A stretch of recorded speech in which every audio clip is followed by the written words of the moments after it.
Hello everybody and welcome back to my channel. If you've seen my last video, you've probably heard me talk a little bit about my master's degree and how I finished it this summer and how I want to dedicate more time to YouTube and put out more videos. And luckily for me, until now, so this is second video after finishing my master's degree, I was able to keep up with the rhythm that I impose on myself. So that is one video a month. Like the title says, today's video is going to be about I who have never known men, or in the case of my copy, which is the Romanian one, it's Eu care nu am cunoscut niciodată un bărbat. So it's basically the Romanian translation of I who have never known men. This is a novel I wouldn't normally pick up just because of how it's described. It's placed in the sci-fi and dystopian fiction genre, let's say, which is not a genre that I particularly enjoy or gravitate towards when I choose my readings. That being said, last April when I was at a students' conference, I heard a presentation on this particular novel.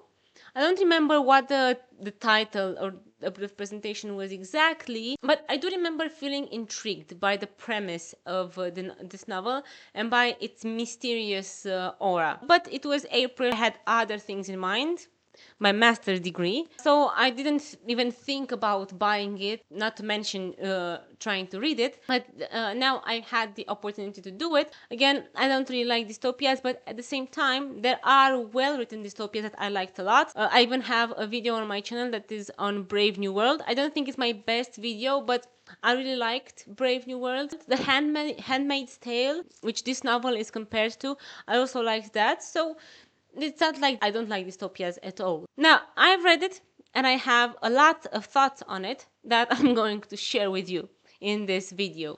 I'll start first with a general description and a summary that are going to be spoiler free. But after that, the video is going to contain spoilers. So if you want to read this novel for yourself and you want to avoid spoilers, then click off this video, read the book, and come back to it after. I Who Have Never Known Men is a short novel written by Belgian author Jacqueline Arpman. I studied French for 8 years and I still don't feel confident in pronouncing it. Jacqueline Arpman in 1995. From what I've seen, it wasn't incredibly successful when it first came out, but its popularity resurged a year or so back thanks to social media. Again, from my limited research, because I wasn't terribly interested in this topic, there isn't one particular person who can be credited with the reason why this book regained so much popularity 30 years after it was written. Nevertheless, it's become really popular lately. Here we could make a commentary about the situation of the world and women feeling like they're starting to lose power they won through feminism, so that's why they turn to these kind of works. Again, not something that I particularly want to get into in this video. This video will be more about the book itself and my opinion of it. I think dystopias are a great way of highlighting the shortcomings of society, of showing people where excesses of and abuses of power can lead to. And also they open up conversations about what it means to be a human in society. How much can you be pushed until you lose your humanity? For these reasons, I thought that picking up this book would be a good read. I Who Have Never Known Men is a sci-fi dystopian novel written from the point of view of our main character, who is unnamed. So for the rest of this video, I'm just going to call her main character, or MC for short, who is locked in a cage with no windows and no way of escaping, along with 39 more women. This cage is the cage is guarded by groups of 3 guardians who only communicate with them through the cracks of the whip. And besides being locked in this big cage and not being allowed to get out of it, there are other rules the women have to follow. Like, for example, they are not allowed to touch each other in no certain way. So, I don't know, holding hands, or even putting your hand on someone's shoulder. They're also not allowed to have strong emotions, so they're not allowed to cry or they're not allowed to shout at each other. And every time they do that, they hear the crack of the whip that reminds them that they're overstepping a boundary and they need to step back in line, basically. So they're pretty much controlled in every aspect of their lives, both physically because they're locked in the cage, and also emotionally and mentally because they're not allowed to express themselves. The women, and by extension we, the readers, don't know how they came to be captive, and they at the beginning they are constantly shown trying to remember what happened before, and remember the life before the cage, but everything is reduced to these vague memories of, especially before their life turned around. They have these vague memories of people screaming, shouting, gunshots, fighting in the streets. But they have no specific memory of being brought in the cage, which makes them suspect that they have been drugged in order to erase their memories. Nevertheless, since they don't have much to do in the cage outside of cooking, because when they receive their meals, they receive some meat and vegetables they boil. They don't get pre-cooked food, because of course a man wouldn't be able to cook food for them.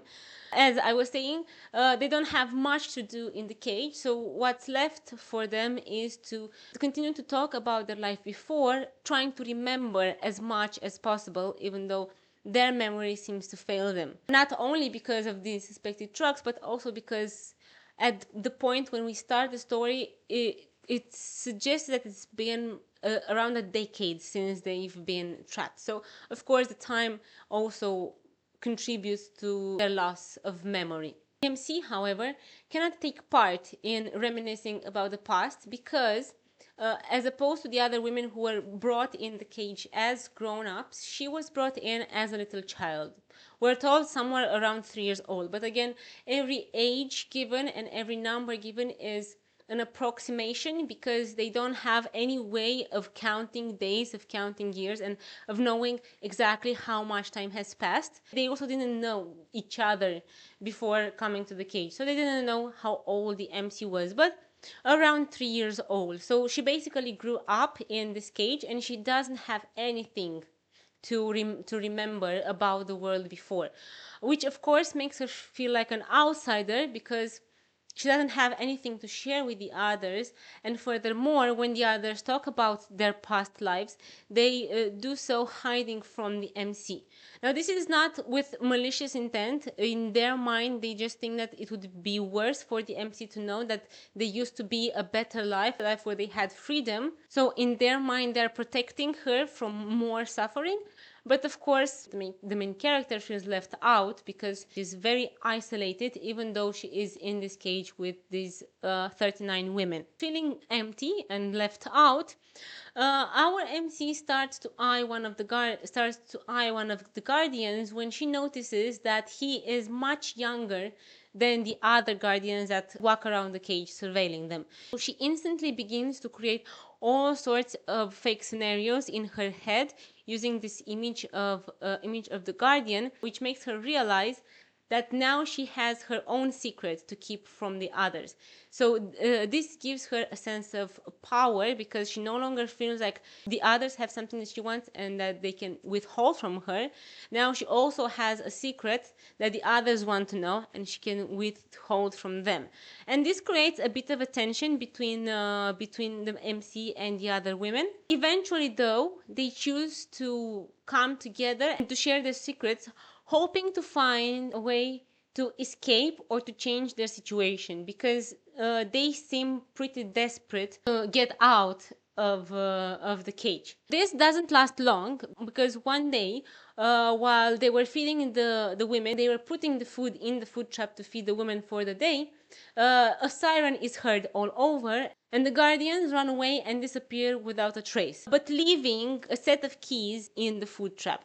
This enables the MC to reach her hand through and get the keys and free all the women from the cage. While they are reluctant to get out at first, thinking that the guardians will come back and they will be harshly punished for daring to step out of the cage, eventually they do so, and they go up some stairs and exit the bunker where the cage was found, seeing no trace of the guardians and no trace of any other human too. It's this huge empty field, and with a bunker in the middle of it. Of course, they are still afraid in the beginning, thinking that the guardians will eventually come back, but it quickly becomes clear that nobody is going to come back.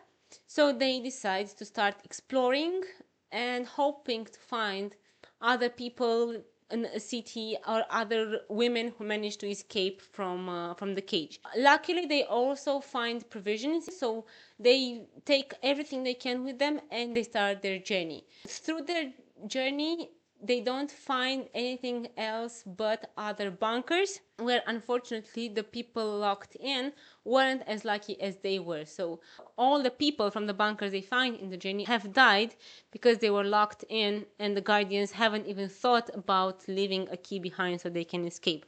At one point they choose to settle because they start losing hope of finding something, but the main reason is that some of the women start to get old or to get sick, and they can no longer keep up with this daily walking. So they choose to create a settlement and continue to live their lives there.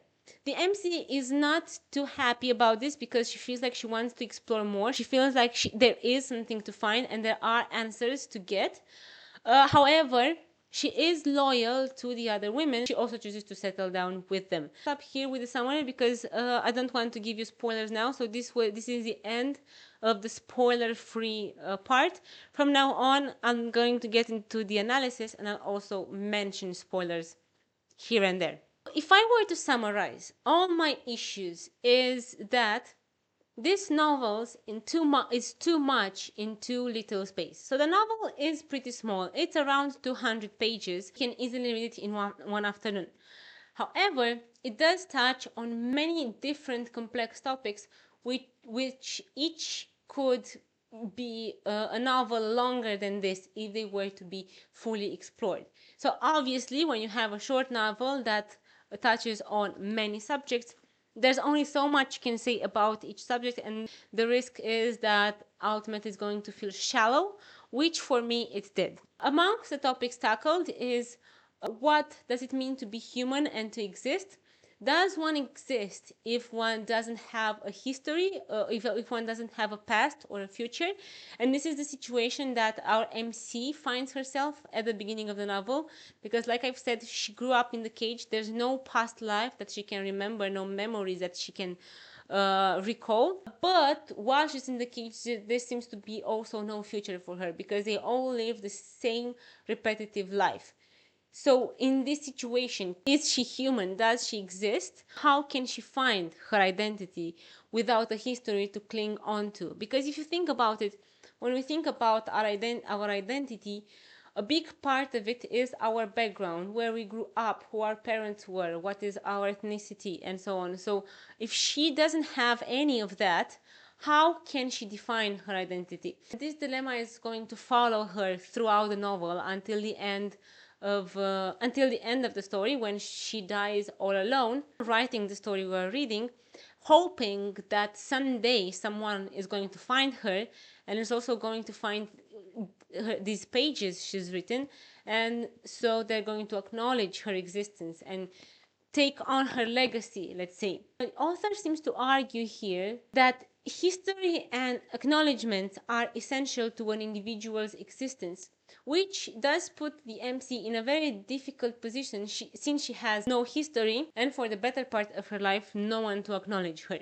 And while this struggle, like I said, is present throughout the novel, it felt like the author never fully committed to reflect on it and to give us a meaningful insight into what it means for the human existence and the human identity to lack these essential parts. Furthermore, the fact that the characters are quite bland outside of the narrator. I'll give the narrator, but the other characters are quite bland. This doesn't help either because there's no, let's say, contrast, or there is a contrast in theory, but you don't really feel the contrast between the older women and the MC. The older women who do have this past, who do have this history, so they do have something to claim as their identity, and the MC who has nothing and she has to adapt to this new life that she was thrust into. Staying on the topic of what it means to be human, another issue raised by the novel is the importance of human touch. While not clear why, the women aren't allowed to touch each other at all whilst in the cage, which again makes the MC feel like an outsider because, as opposed to the others who do crave the human touch, she doesn't want anything to do it. There's only one instance while in the cage when she has the urge to be held by somebody else. Then something strange happened inside me. I wanted to feel her arms around me, and it was so sudden, so unexpected that I was overcome. I threw myself into her arms before I realized what I was doing. "Stop," she whispered, horrified. And the whip cracked above my head. I recoiled, terrified. This was the first time it had been aimed at me. I still shudder to think of it. I curled up, panting, as if I'd been running. This is a moment when she feels that she cannot go to sleep, and she seeks this comfort from another woman, although she's never known the comfort of human touch before. But after this episode, she keeps reinforcing that human touch makes her feel deeply uncomfortable. Even when Anthea, which was the woman who she was closest to, is dying, and she asks the MC to hold her, MC insists on saying how she felt uncomfortable with holding her. She still chose to do it out of compassion and out of love for Anthea, but she still felt unnatural doing it. Now, this again is not something that is developed in any meaningful way throughout the novel. We never see the full impact or the extent of the impact this lack of human touch has on the MC and on the other women, given that they were deprived of it for more than a decade. So other than contributing to the MC feeling like an outsider and feeling different, there is no much else that's relevant about this lack of human touch once they get out of the cage, which made me wonder, why was the cage episode necessary? What did the author want to say with this MC's urge to be held? Now, as I see it, I think this is an indicator of her humanity because although she might not feel comfortable with human touch, she still has this deeply ingrained instinct that we have as social creatures to want to be close to others in order to feel connected. Now, this is a good enough argument to make since it does tie in human nature and the need for connection we have in order to thrive. But that being said, since there is no further development on the topic, at the end it makes it disappointing, in my opinion. So I would have expected an analysis of the conflict between nature and nurture, seeing as the MC's instinctive need for touch was repressed by the way she was brought up. But again, this is never mentioned in a meaningful way, again, other than I'm different than the others because I don't want to touch them. And once the women all die, doesn't matter, isn't relevant. While the topic is interesting and profound, it's the way it was tackled in this novel doesn't leave you with anything other than, yeah, it's a interesting topic to think about. Speaking of human touch, another subject that I expected to be more developed in this novel was the subject of sexuality, especially given the title. But I found that sexuality in the novel is treated with an almost prudish approach. We are told that the women talk about love and men and these matters, but it's in a pretty mysterious way, and the word sex is never mentioned. And the MC is foreign to all of that because she's never known anything like that, and plus she was a child. However, like with her craving human touch for that specific moment, she also kind of gets a sexual awakening with this fascination she has for the young guard. Because once she notices him, she starts creating all these elaborate scenarios and almost starts living in her head through these scenarios. My mind worked incredibly fast. The boy was propelling me along with seeming dedication to his job. But once we rounded the corner and were out of sight, he stopped, turned to me, smiled, and said, "Don't be afraid." And then he took me in his arms, and an immense sensation surged through me. An overwhelming eruption, an extraordinary burst of light exploding inside me. I couldn't breathe. And then I breathed again, because it was desperately brief. So I don't know about you, but that to me sounded like the description of an orgasm or something similar to it, or maybe a first orgasm. So it's clear that despite being deprived of these essential needs, the MC still has these human desires, still has her sexual instinct. Here again, I think the author didn't fully commit to exploring it and carrying it towards the end of the novel, which I found that just left me confused, but not in a good way. Because on one hand, like with the issue of seeking human touch, sexuality is an instinct that all creatures are born with, because we have the instinct to reproduce. So it would make sense for the MC to experience it, but in this very different way, since again she is raised in this very particular environment. At the same time, a feature of the MC that we're reminded of throughout the novel is that she didn't get her period and she didn't fully get through her puberty. So we can imagine her sort of like an asexual preteen. So this would make sense too, to have her completely lack this sexual desire because of her upbringing. So having this situation where her nurture completely destroys her natural instincts. But again, you kind of have a bit of both. So you have a bit of sexual instinct, but in a different way with that paragraph, which again, I don't think you can read in a different way with words like eruption, burst of light exploding inside of me. I think it's pretty clear what the author wanted to suggest there. But at the same time, she doesn't have that ever again after leaving the cage. So I think this novel would have been much more interesting had the author committed to one of these ideas. So either make her a sexual being but very repressed, so and her trying to reclaim her sexuality that has been stolen from her basically because of the way she was brought up, or make her completely asexual and then trying to grapple with how the women around her are sexual beings. Either way, my overall feeling after finishing is that this novel was a teaser for all these explorations waiting to happen, but they never do. All these complex topics, like I've said, are approached in a very shallow way and in a make you think way. And this is another issue I have with the novel, and another reason why it disappointed me.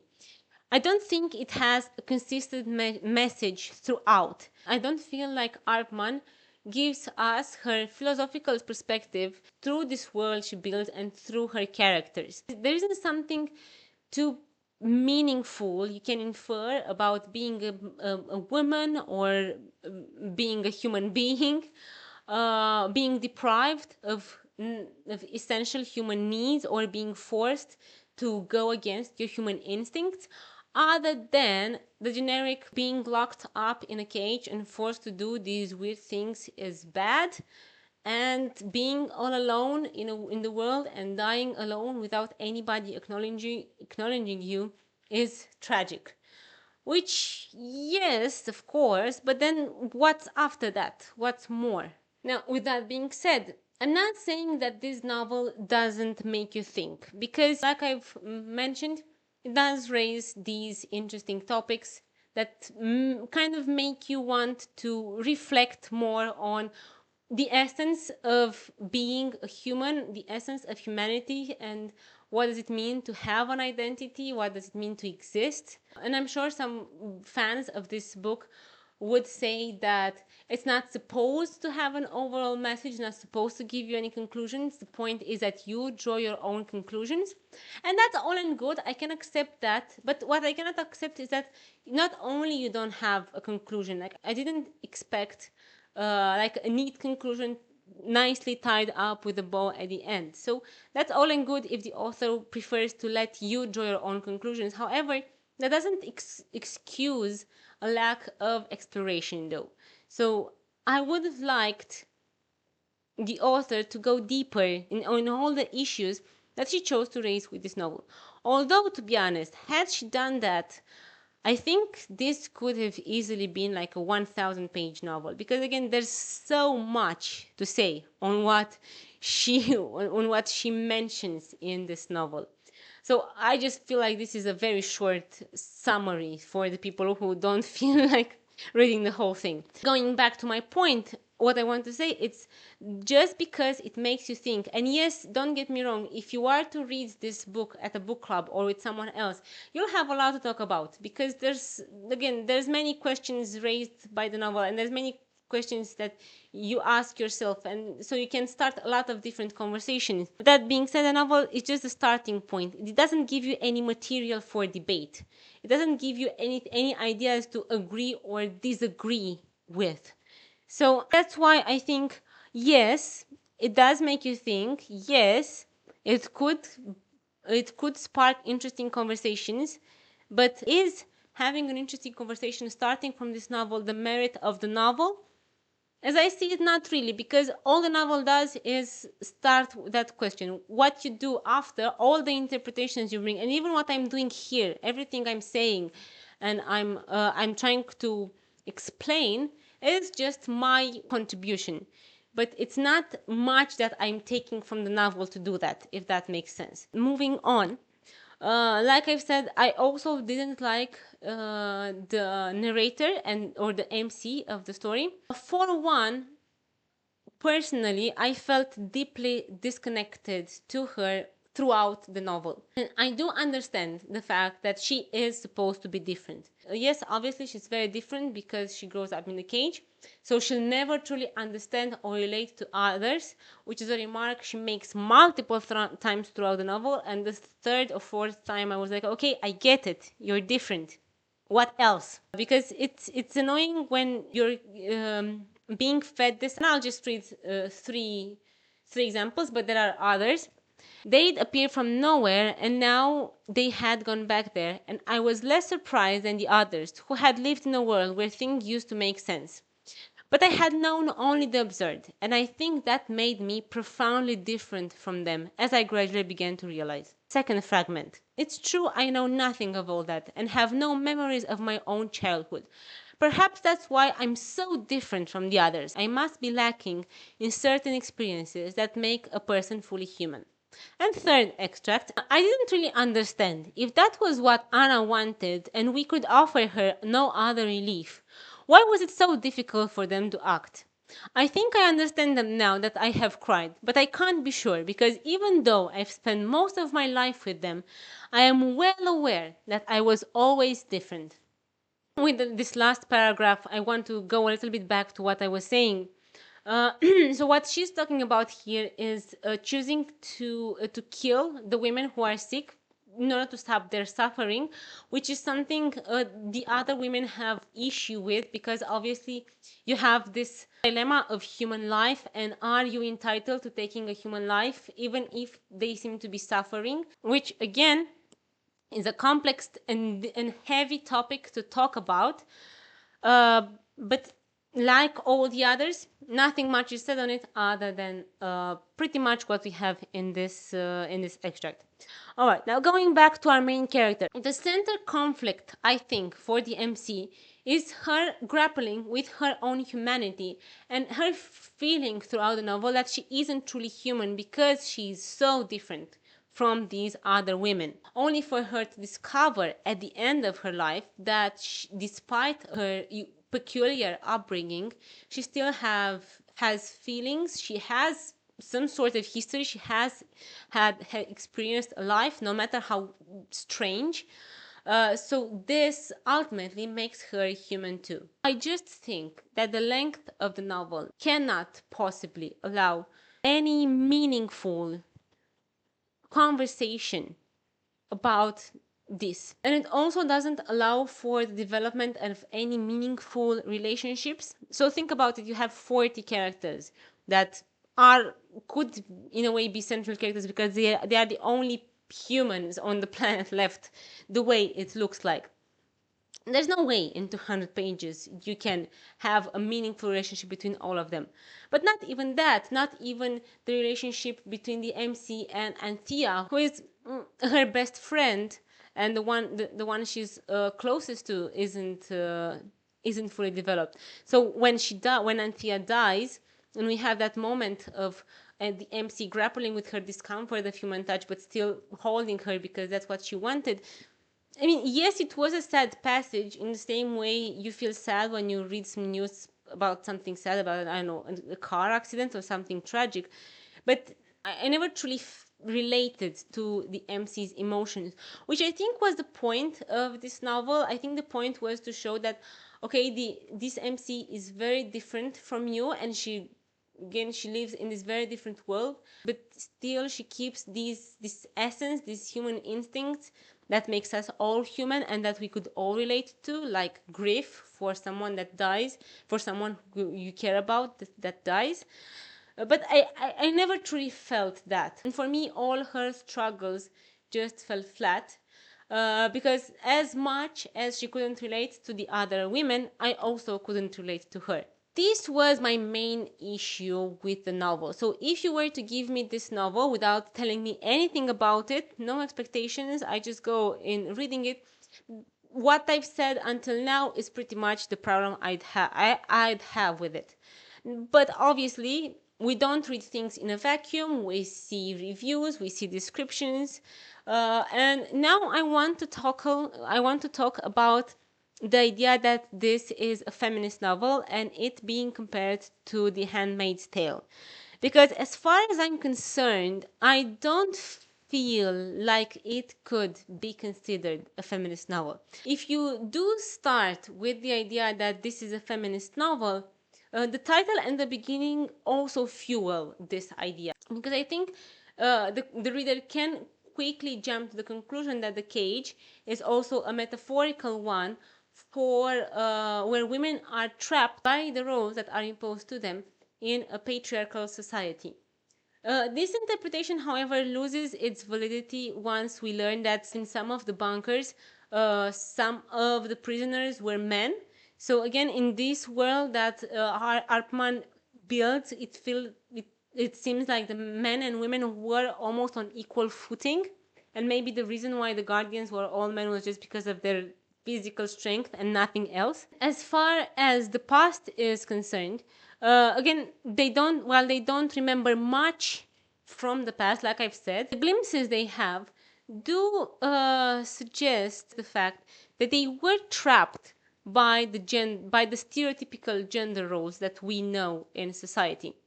They took stock of what they knew about the world before and realized that they'd forgotten a lot. Most of them were not very educated and had lived quietly, taking care of their homes, their children, the shopping, and housework. I don't think they had much to forget.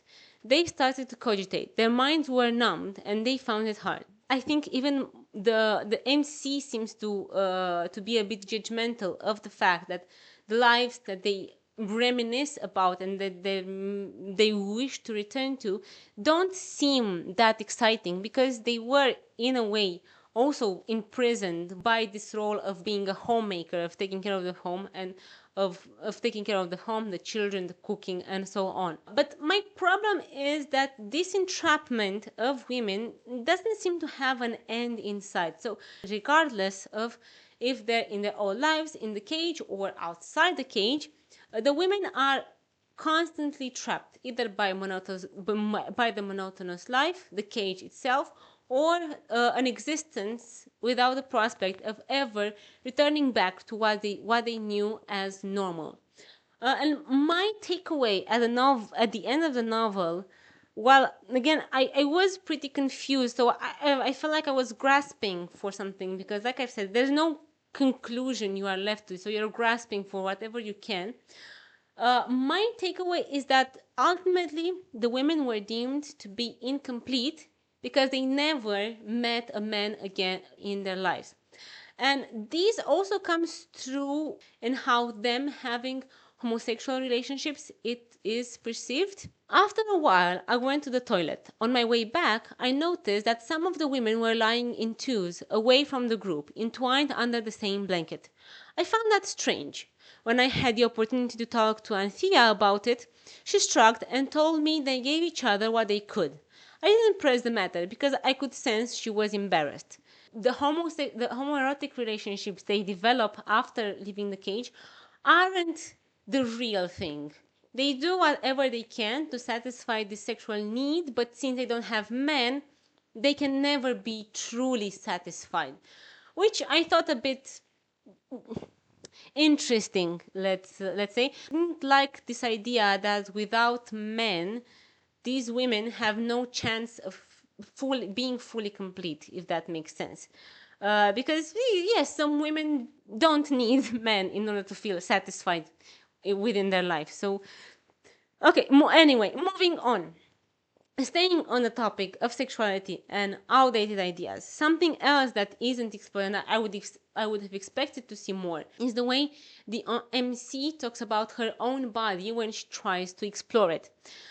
Out of curiosity, sometimes when I went to the river to wash, I would seek out my vagina. I could barely insert the tip of my finger because of the hymen that sealed it, like a door closing off a corridor. I imagined it to be long and narrow, closed at each end, like the corridors in the bunkers. At the entrance, that barrier that only a man can break with a penis. So again, outside of the idea that the hymen acts as a barrier, which doesn't make sense, I don't like the implication that no matter what the MC does moving forward, as long as she's never going to meet a man, she is never going to be able to fully experience her body in a sexual way, if that makes sense. Which again reinforces this heteronormative view over sexual relationships. But moreover, I think, again, going back to what I've said with her being sexual but not really, it confuses the reader, if anything else, because I'm not sure what is the message that the author wants to send. And I don't think that saying there's no message, you just have to make it up yourself. Okay, but there has to be some consistencies in the ideas that are put through. Something else I expected to read after the women got out of the cage and started to have homosexual relationships is a discussion about how some of them, or at least one of them, finally felt free to express her sexuality in this way. Because okay, if you're going to make a comment about how their past lives were so monotonous because all they did was taking care of the house, the children, and the shopping, you could also make an argument about the fact that they were forced into a heterosexual relationship because that was the standard, that was what you had to do. So now, in this new world, while okay, they're not necessarily free or they're not happy, they are free to express their homosexuality without any kind of judgment. But again, like we've seen, that's not something that the author does. And ultimately, I think the takeaway for me, and I don't think I can see it other way, for me, the takeaway in all this fog of ideas that she throws at us, the takeaway is that as a woman, you cannot truly be complete unless you meet and have sexual relationships with a man. Despite of all I've said, I think there is one interpretation that's the most charitable and in a way that would make the most sense. And that is seeing it as a hypothetical scenario in order to exemplify a philosophical idea. Think Plato's myth of the cave. So in the myth of the cave, we have these people that are sitting in a cave with a fire in front of them, and as things are passing in front of the cave, they can only see the shadows, but they cannot see the thing itself. So this was created in order to showcase Plato's concept of the world of ideas. But if you think of it, you don't know anything about the world itself. So you don't know about why the men, how the people got in the cave, why is the fire, how they keep on, how they keep the fire going, what are they eating, how are they surviving, because this is not relevant to the discussion. What is relevant is having this situation to exemplify the fact that what we see in our world, according to Plato, is an imitation of the perfect idea that exists in this world of ideas.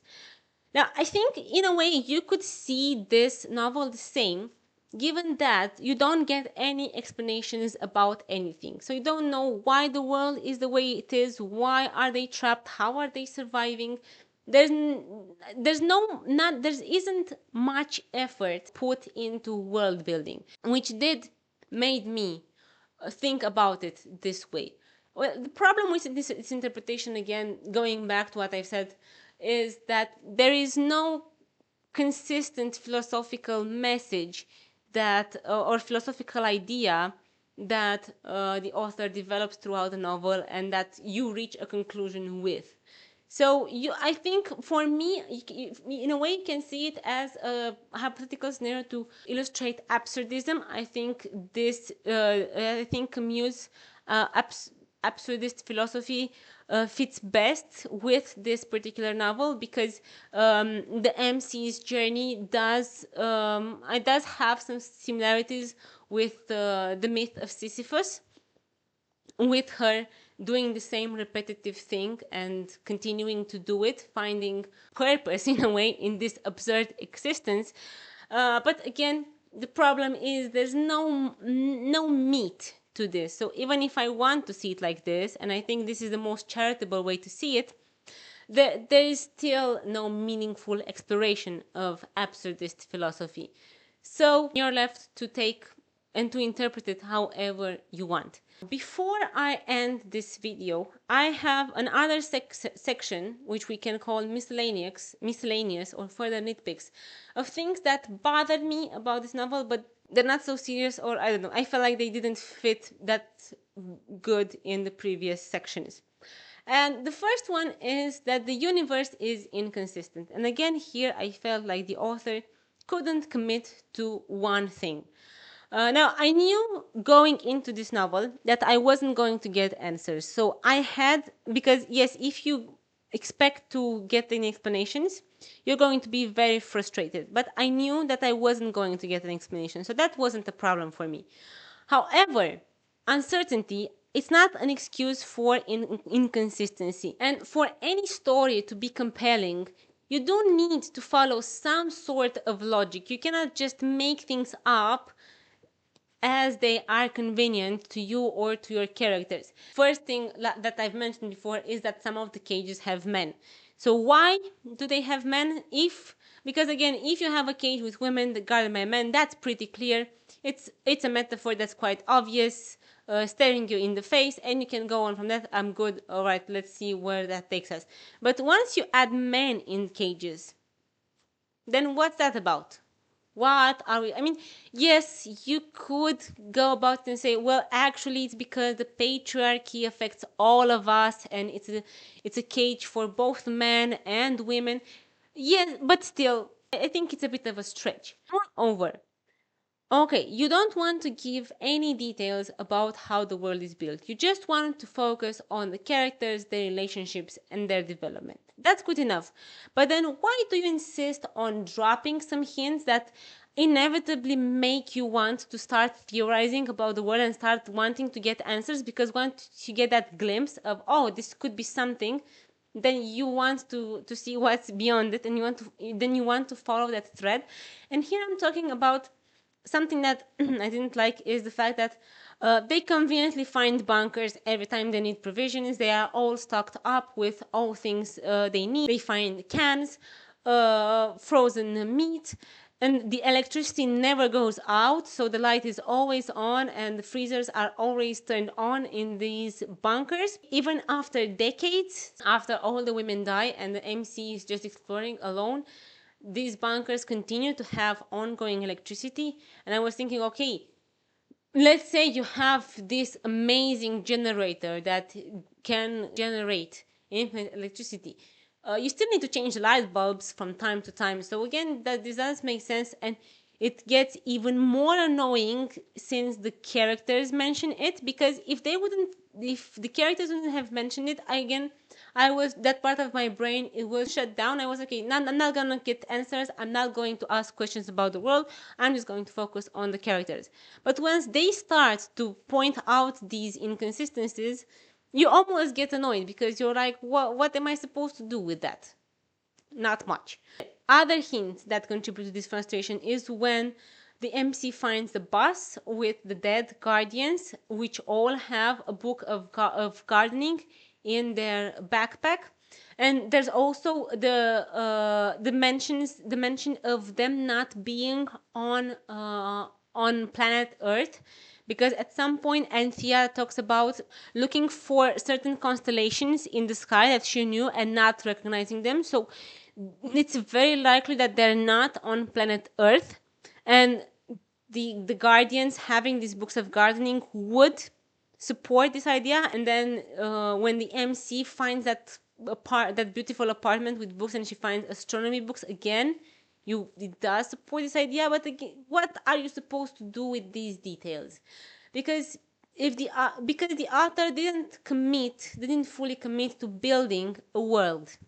So these are all just, I feel like they are nuggets to make it more interesting. And indeed, as you're reading the book and getting bored, you get these nuggets and you're like, oh, this could be it. Let's see if I can find something else to support my theory. And I'm going to tell you my theory about the world at the very end of this video. But again, no full commitment. So you either make it kind of like the cave myth. Don't care how you got there, don't care how this works. Let's just focus on how this affects the characters and sending a message about human. Not that they have to exclude each other, like you can still send a message about the human condition with a well-built world, see Brave New World. But still, commit. If you don't want to give any details about the world, just don't do it. Don't drop anything. Just focus on your characters. On the other hand, if you feel like you would want to do something, then give some details that are a bit more consistent. Make them have a bit more sense. So yes, that I found frustrating. Another thing that bugged me was the use of the whip. Now, I'm not saying that the use of the whip or the sound of the whip couldn't be a way of keeping people disciplined and keeping them in line. Because, of course, then we're told, again, vaguely, that some women were pretty badly whipped at the beginning. So, obviously, they are afraid of what might happen to them. And it does make sense that the sound of the whip will make them act according to the rules imposed. That being said, at the beginning, when we first meet them, there is this sense of desperation that some women reached. And to my mind, I think that at some point you get so desperate to get out of that cage that that desperation is going to overcome the fear that you feel of the whip. So I feel like it would have been more believable if at some point someone would ignore the sound of the whip completely, because again, the whip never touches them. So, and the memories they have of being whipped, they're very vague. So we can pretty much we can suppose that this happened a long time ago. And okay, you do have trauma, but then if you see that every time you do something wrong, you just hear the sound, but nothing bad happens, there's no other repercussions, like, I don't know, you don't get food for I don't know how many days or anything like that. I would expect at some point that at least one person, out of desperation and out of urge to just get out of that damn cage, they would do something that would require more than a crack of the whip to discipline them. But this never happens, and again, I found it pretty unrealistic. My last nitpick I have with this novel is the fact that I really disliked the writing style. I think it was simplistic and bland, but not simplistic in a good way, because I don't think a simple writing style equals a bad writing style. But I think it was unable to convey any meaningful emotion. So like I mentioned previously, It makes you feel sad just because the situation itself is sad, but at the same time you don't feel, you don't you don't feel the emotions, especially when, like I said, Anthea is dying, and she is supposed to be this kind of this mother figure for the MC. So I would have expected some really deep passages about grief and about losing someone and dealing with their death and with this impossibility to fully comprehend what it is, what it means for someone to die. But alas, nothing came of it for me personally. Now, I don't want to get too much into the styles because I've read a translation, more specifically the Romanian translation. I didn't even fully read the English one. I just got the English book for the quotes. And when you're reading a translation, style problems can come either from the author or from the translator. So until I'll read this book in French, which will probably not going to happen to very soon. I cannot fully criticize the style because again, I don't know if it's the fault of the author or of the translator. But still, overall, I wasn't impressed of it at all, and I felt like this novel could have benefited from a more, if not ornate, but because I understand the point of making the writing simplistic, since it's from the point of the MC who doesn't have a formal education, but still there is a way of writing simply but with a big impact, which this novel didn't do as far as I'm concerned. With everything being said, my overall conclusion is that I, who have never known men, was an overall disappointment. I did have expectations, not high expectations, but I did have expectations, and unfortunately, they weren't met. Do I think that this book makes you think? Yes, I do. Like I can say that I've had some interesting conversations after finishing it. Does that make the book good? As far as I'm concerned, no. If you're not used to reading books, let's say that novels that tackle these more complex topics or more philosophical topics, I definitely think this could be a good start to get you into it. But that being said, again, it's pretty shallow in my opinion, and it doesn't offer any meaningful insight into any of the topics that it tackles along the way. In my opinion, why I think this book is so popular, it's because it's so vague.